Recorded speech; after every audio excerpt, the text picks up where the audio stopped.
నేను రైల్వే స్టేషన్లో సాయంకాలం వాకింగ్కి వెళ్తున్నప్పుడు స్టేషన్ ప్లాట్ఫారం మీద చిరిగిన మాసిన గుడ్డలతో ఉన్న దంపతులను చూశాను. వారికి 2 పిల్లలు, నలుగురు కూడా బాగా నీరసంగా ఉండటం గమనించాను.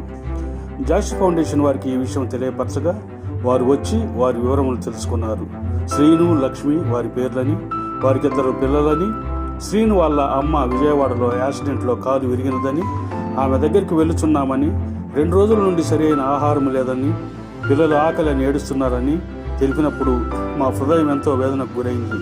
ఆ కుటుంబం మొత్తానికి నూతన వస్త్రములు ఇచ్చి పిల్లలకు బిస్కెట్స్, పాప్కార్న్, వాటర్ బాటిల్ మరియు అందరికీ టిఫిన్ ఇచ్చి ఖర్చులకు కొంత ఆర్థిక సహాయాన్ని చేయటం జరిగింది. వారి కనుల్లోని ఆనందం మా జాషి ఫౌండేషన్ వారికి ఎంతో తృప్తినిచ్చింది. జాషి ఫౌండేషన్ వారు చేసిన ఆ చిన్న సహాయానికి ఆ కుటుంబం ఎంతో ఆనందంతో కృతజ్ఞతలు తెలిపారు.